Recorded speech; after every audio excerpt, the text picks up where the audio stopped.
Tra 10 e 15.000 persone, per lo più di nazionalità italiana, furono barbaramente uccise dai soldati dell'esercito comunista jugoslavo di Tito.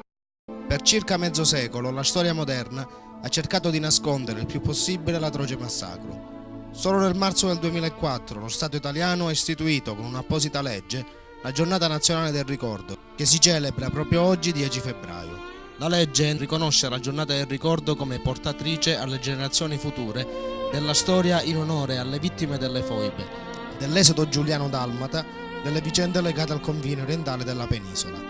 I fatti avvennero nell'estremo nord-est dell'Italia, dove nell'autunno del 1943, subito dopo l'armistizio che sanciva la fine della Seconda Guerra Mondiale fino al 1947, migliaia di persone furono rastrellate, deportate e uccise dai soldati dell'esercito comunista del generale Tito. Nell'Istria abbandonata dai soldati italiani e non ancora controllata dai tedeschi, i partigiani slavi gettarono nelle foibe centinaia di cittadini italiani vivi. La loro colpa era semplicemente di essere cittadini italiani.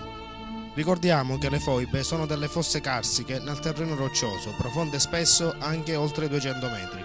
Nel 1945 la carneficina delle foibe raggiunse l'apice dell'orrore. Lo sterminio fu condotto senza nessuna distinzione politica, razziale o economica. Per ordine del tiranno comunista furono uccisi tutti coloro che erano ingiustamente considerati i fautori del nazionalismo. Furono arrestati fascisti, antifascisti e partigiani, cattolici ed ebrei, uomini, donne, vecchi e bambini, industriali, agricoltori, pescatori, poliziotti e carabinieri, militari e civili, secondo un disegno che prevedeva l'epurazione attraverso torture, fucilazione e infoibamenti. La persecuzione, soprattutto in quella che era considerata la terra di nessuno, vicina al confine, è sottoposta all'amministrazione jugoslava.